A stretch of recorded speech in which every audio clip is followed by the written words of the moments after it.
अच्छी शक्तियाँ और बुरी शक्तियाँ दोनों ही शक्तियाँ हैं, बट हम इसका इस्तेमाल अपने कामों के लिए कैसे ले सकते हैं। देखो, तंत्र में बहुत सारी चीजें नेगेटिव भी होती है और बहुत सारी चीजें पॉजिटिव भी होती है। कुछ तंत्र से रिलेटेड जो तांत्रिक होते हैं, कुछ लालची होते हैं जो पूरी शक्तियां किसी के ऊपर छोड़ देते हैं, जैसे मारन क्रिया वगैरह हो गई। और कुछ अच्छी शक्तियां भी होती है, जैसे कोई बीमारी का पता नहीं लगता है, कोई व्यक्ति डॉक्टर के पास में जा रहा है बार बार, उसका पेट दर्द कर रहा है या सीने में दर्द है, कभी रात में दबाव पड़ जाता है उसके ऊपर छाती पे, तो वो चीजें उसको पता नहीं चलती है, क्योंकि वो पास में डॉक्टर के पास में ही जाएगा। पहले ये क्यों सोचेगा कि मेरे ऊपर कुछ ऐसा किया हुआ है।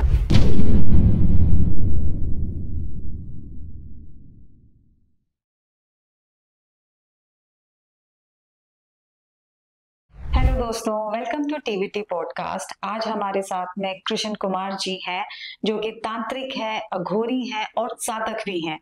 आज बहुत सारा खुलासा करेंगे तंत्र के बारे में। नई प्रॉपर्टी खरीदना चाहते हो तो उसके लिए क्या सावधानी बरतें, बहुत सारे चीजें हैं रिलेशनशिप के ऊपर। तो आज हमारा एपिसोड आप जरूर देखें और एंड तक बने रहें। जय श्री महाकाल तन्वी जी, मैं आज आपकी ऑडियंस को ये सब कुछ बताना चाहता हूँ कि तंत्र में क्या क्या चीजें होती है, प्रॉपर्टी के रिलेटेड, वशीकरण के रिलेटेड, किया कराया, मारन क्रिया, मारन मोहन उच्चाटन, ऐसी 6 कर्मों की विधि मैं आपके माध्यम से बता रहा हूँ, टीवीटी के माध्यम से। और कोई भी भक्त हो वो शुरू से लेकर एंड तक जरूर देखें, उसमें आपको सीखने के लिए भी मिलेगा और कुछ जानकारी भी मिलेगी कि पॉजिटिव क्या होता है और नेगेटिव क्या होता है। ठीक है जी, जय श्री महाकाल। अच्छी शक्तियाँ और बुरी शक्तियाँ दोनों ही शक्तियाँ हैं, बट हम इसका इस्तेमाल अपने कामों के लिए कैसे ले सकते हैं, कौन कौन से शक्तियों का इस्तेमाल करना चाहिए। देखो, तंत्र में बहुत सारी चीजें नेगेटिव भी होती है और बहुत सारी चीजें पॉजिटिव भी होती है। कुछ तंत्र से रिलेटेड जो तांत्रिक होते हैं, कुछ लालची होते हैं जो पूरी शक्तियां किसी के ऊपर छोड़ देते हैं, जैसे मारन क्रिया वगैरह हो गई। और कुछ अच्छी शक्तियां भी होती है, जैसे कोई बीमारी का पता नहीं लगता है, कोई व्यक्ति डॉक्टर के पास में जा रहा है बार बार, उसका पेट दर्द कर रहा है या सीने में दर्द है, कभी रात में दबाव पड़ जाता है उसके ऊपर छाती पे, तो वो चीजें उसको पता नहीं चलती है, क्योंकि वो पास में डॉक्टर के पास में ही जाएगा। पहले ये क्यों सोचेगा कि मेरे ऊपर कुछ ऐसा किया हुआ है। तो डॉक्टर के पास जाता है तो उसका जो भी है रिपोर्ट वगैरह निकालता है तो वो सब नॉर्मल आता है और दवाई से भी वो ठीक नहीं होता है। तो ऐसी चीजें क्या होती है, वो नेगेटिव ऊर्जा होती है। कोई कुछ जलने वाला होता है या कुछ जलता है, ईर्ष्या करता है किसी के ऊपर कि ये मेरे को दिखना नहीं चाहिए, या मैं इसका दुश्मन हूं तो इसके ऊपर कुछ ऐसा करूं कि इसका काम कारोबार कोई भी हो, A to Z वो सारा बर्बाद हो जाए और ये रास्ते पे आ जाए, मेरे सामने भीख मांगे ये। तो वो व्यक्ति ऐसा कार्य करवाता है तांत्रिकों से। तो कुछ तांत्रिक ऐसे भी होते हैं जो पैसे रह के और बुरी शक्तियों को छोड़ देते हैं। फिर अच्छी शक्तियां जब काम आती है कि हम उनकी काट करते हैं। ठीक है, आज पॉजिटिव एनर्जी बहुत है, अगर पॉजिटिव वे के लिए लगाओगे तो और कितना टाइम लगता है, अगर कोई जैसे कुछ बुरा काम करा रहा है तो उसको कितना टाइम लगेगा पूरा होने में। देखो, एक तंत्र क्रिया ऐसी क्रिया अगर 7वीं क्रिया से करोगे तो उसमें 6 महीने भी लग सकते हैं। अगर तंत्र क्रिया से करोगे तो वो 11 से 21 दिन के अंदर रिजल्ट आ जाता है उस व्यक्ति के पास में। और अच्छी शक्तियों का उपयोग जब हम किसी काम कराने के लिए करते हैं तो उसमें 6 महीने से कम में नहीं होता, उतना ही टाइम लगता है। तंत्र में जो 7वीं क्रिया हो गई ना, 7वीं क्रिया होती है जो उसमें मीट मांस वगैरह नहीं लगता है। तामसिक होती है जिसमें बुरी शक्तियों से अच्छा कार्य करवाते हैं। जैसे किसी की मृत्यु से एक्सीडेंट हो गया, कोई व्यक्ति का एक्सीडेंट हो गया और उसकी इच्छा प्रबल है, वो मतलब मौत से पहले चला गया, मौत से पहले चला गया तो वो भटकता है, तो इसको हम वश में कर लेते हैं, कंट्रोल में कर लेते हैं और उससे हम अच्छे अच्छे कार्य करवाते हैं। जब तक उसका टाइम नहीं होता जाने का, उसको हम देते हैं कि ये काम करो आप, अच्छा भलाई के लिए हम रास्ता दिखाते हैं उसको, कि जो उसने पहले की मतलब जन्म में इंसानी शरीर में जो पाप किए हैं उसका वो प्रायश्चित करे भगवान से, अच्छे काम करे। वो हम अच्छे कार्य के लिए लगवाते हैं तंत्र क्रिया में, और तामसिक ही लगाते हैं उसको, जो जल्द से जल्द रिजल्ट आ जाए।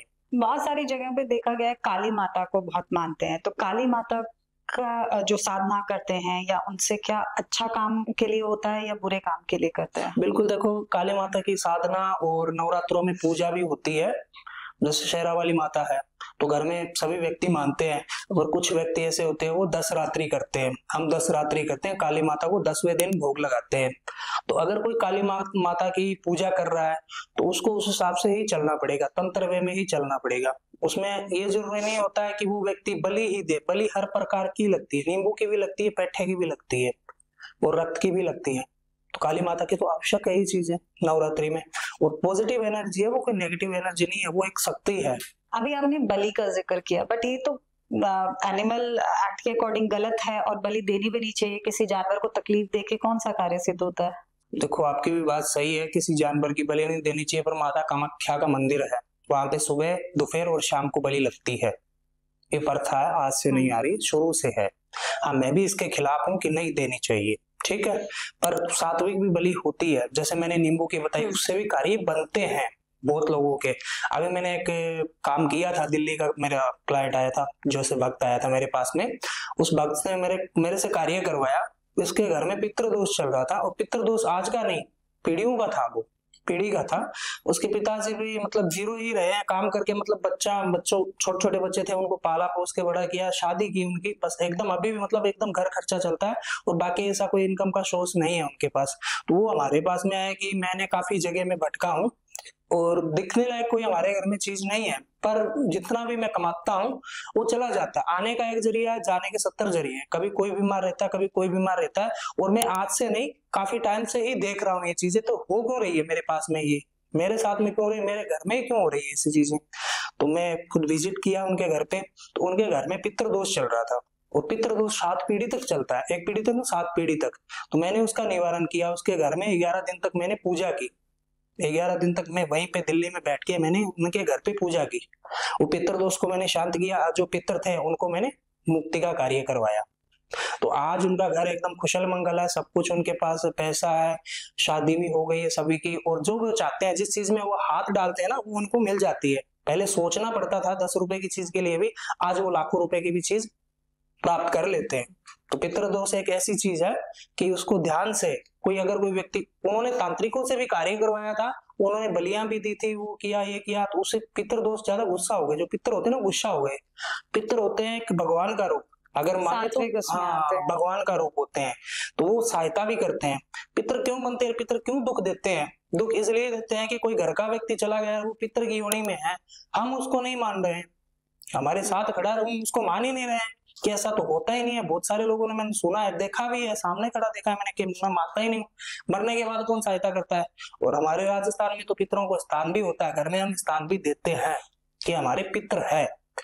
तो पितर एक ऐसी शक्ति है, वो हमारी सहायता भी करती है जब याद करते हैं तब। अगर उनके नाम का कुछ नहीं निकालते तो वो हमको नुकसान भी पहुंचाते हैं। और आपने अभी बताया कि 7 पीढ़ी तक चलता है। हाँ, तो इतना लंबा पितृदोष चलता है, क्योंकि पितृ के भी अपनी, जब उनकी मुक्ति हो जाए तब भी चलेगा। दोष होता है, वो कुंडली में लग जाता है ना। अच्छा, कुंडली में लग जाता है।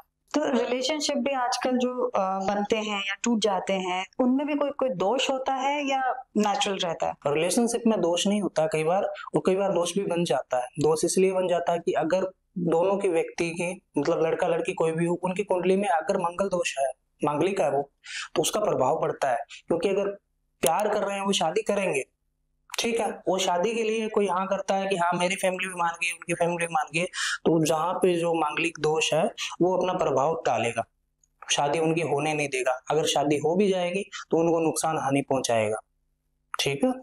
और कुछ लोग ऐसे भी होते हैं प्यार प्रेम में, जो बीच में आ जाते हैं, थर्ड पर्सन। जैसे थर्ड पर्सन में हर व्यक्ति आता है, कोई घर का भी आ जाता है। आज के समय में कौन माता पिता चाहते हैं कि मेरा लड़का लव मैरिज करे और मेरे खिलाफ निकले? वो ये भी करवाते हैं, वो बंधन करवाते हैं साथ में कि ये लड़की उससे मिले ना, बातचीत ना करे, इससे दूरियां बना के रखे। और कई बार थर्ड पर्सन ऐसा भी आ जाता है, जो दोस्त होता है पर हाथे के दांत दिखाने के और होते हैं, खाने के और होते हैं, वैसा वो दोस्त होता है। तो कई बार वैसे भी वो करवा देता है कि इन दोनों का टूट जाए, बातचीत ना करें। और कई बार कुछ खिलाने पिलाने से भी ऐसी चीजें हो जाती है। आपको मैं एक किस्सा बताता हूँ। और कुछ समय पहले ही मेरे पास ही आए थे व्यक्ति, उनकी शादी थी। तो कई बार ये मतलब नहीं होता है कि किसी ने कुछ करवा दिया है, ठीक है, कई बार लड़की भी दूर चली जाती है। तो मैंने ऐसे ऐसे भी कार्य किए हैं, आज तक मैंने 51 मतलब जोड़े बनाए हैं, और वो अच्छे से रह रहे हैं। तो हम शक्तियों को कोई गलत वे में नहीं ले जाते हैं। मेरे पास बहुत वक्त आते हैं मेरे वीडियो देख के कि हमको वशीकरण करवाना है। वशीकरण जैसी क्रिया है, एक नाम तो छोटा है वशीकरण का, मुंह से निकाल देते हैं कि वशीकरण, पर होता क्या उनको खुद को नहीं पता है। वशीकरण बहुत प्रकार के होते हैं। तो कुछ व्यक्ति होते हैं कि थोड़े समय रिलेशन में रह के और उसके ऊपर वशीकरण करवाना चाहते हैं, कोई एक दूसरे को दूर करवाना चाहते हैं वशीकरण से कि उसको छोड़ के वो मेरे पास में आ जाए। ठीक है, तो हम पॉजिटिव वे के लिए ही कार्य करते हैं, नेगेटिव वे के लिए नहीं करते हैं। और जो कार्य करते हैं हमारी शक्ति अगर इजाजत देती है तब करते हैं। हम स्कैनिंग करते हैं पहले कार्य। ठीक है, कोई भी आए भक्त, कोई भी प्रॉब्लम लेके आए, हम जरूर उसका समाधान निकालते हैं अगर हमारी शक्ति इजाजत दे तो, नहीं तो मना कर देते हैं। हमारे यहाँ पे एक जोड़ा ऐसा भी था कि उनका काम बहुत ही मतलब भयंकर तरीके का था, खतरनाक। कुछ लोगों ने तो उनको डरा धमका के लूट ली, पैसे लूट लिए कि तेरा ये हो जाएगा, वो हो जाएगा, ये करवा तू, वो करवा तू। वो बेचारा मेरे पास में आया, उनका मिलना लिखा था। मेन बात ये थी कि उनकी कुंडली के अंदर ऐसे कुछ कार्य बने हुए थे कि वो मिले, उनका मिलन हो। उनके मिलन को कोई नहीं रोक सकता था, पर उनके मिलन को रोका इसलिए गया था कि वो जिन लोगों के पास, गलत व्यक्तियों के पास गया था, उन्होंने ऐसी ऐसी क्रिया करके उनके ऊपर ही बंधन कर दिया। और वो कहता है कि मैं हर जगह जाता हूँ तो मेरे को नाकामी भी हासिल मिलती है, और वो लड़की मेरे से दूर भी हो गई है। पहले इतनी मेरे पास में नहीं थी, अब मेरे से दूर जा रही है। ये काम करवाने के बाद में ऐसा क्यों हो रहा है? कुछ क्रिया उल्टी भी होती है क्या? मतलब क्रिया उसमें उल्टी नहीं होती, करने वाला व्यक्ति उल्टा होता है कि वो लालची है या काम करके देगा, वो देखना जरूरी है। ठीक है, तो उन्होंने लाखों रुपए लूटे लोगों ने। वो मेरे पास में आया, कम समय के अंदर भी मैंने काम करके दिया। आज वो अच्छा खासा रह रहा है और हर गुरु पूर्णिमा के दिन मेरे पास में आता भी है। आज के टाइम में लोग बोलते हैं हर काम के लिए कि ये पूजा करा दो, ये क्रियाएं करा दो, तो क्या उनसे काम बन जाते हैं? पॉसिबल है ऐसा? देखो, पूजा क्रिया से काम हर सक्सेसफुल होता है, पर वो काम अच्छे के लिए है बुरे के लिए है, वो व्यक्ति सोचे उसके लिए। ठीक है, पूजा पाठ सात्विक क्रिया भी होती है, तामसिक भी होती है। जैसे वशीकरण, मारण, मौन, षटकर्म की पूजा लगाई जाती है तंत्र में। ठीक है, तो तंत्र में कोई भी व्यक्ति आ रहा है और वो अच्छे के लिए करवा रहा है। ये कोई जरूरी नहीं होता है कि वो किसी को मार पीट के भगा दिया और वो वापस। अगर आप जानवर को रखोगे बांध के और उसको सुबह शाम मारोगे तो भागेगा नहीं बेचारा, फिर भी तो इंसान है। तो आपको पता लग जाता है कि वो सच बोल रहा है कि झूठ बोल रहा है? आप स्कैन करके पहले देखते हैं? बिल्कुल बिल्कुल, हमारी जो शक्तियां हैं, जो हमारी सिद्धियां हैं, हम उसको स्कैन करते हैं। पहले कार्य को स्कैन करते हैं, स्कैन निःशुल्क करते हैं, कोई शुल्क नहीं लेते हैं। देख के बताते हैं फोटो नाम के द्वारा कि इसमें क्या हुआ क्या नहीं हुआ, या व्यक्ति कुछ गलत क्रिया करवा रहा है। अगर वो गलत करवा रहा है तो हम मना कर देते हैं उसको। स्कैनिंग करने के बाद हमारी चीजें अगर आदेश देते थे कि इसका काम हो जाएगा तो हम 100% गारंटी के साथ करते हैं। ठीक है, और कुछ लोग ऐसे भी होते हैं कि जिनके कार्य बने भी ना, और कुछ ऐसे भी व्यक्ति बैठे हैं कि पैसों के लालच में उनका काम ले लेते हैं और उनको कर्जे में डुबा देते हैं। ठीक है, तो हम होगा या नहीं होगा वो भी कंफर्म कर देते हैं उसको। पहले आप देख के पहले देख के बता देते हैं कि तेरा काम होने वाला है तो हम हाथ में लेते हैं, अगर उसका काम नहीं होने वाला तो हम हाथ में नहीं लेते।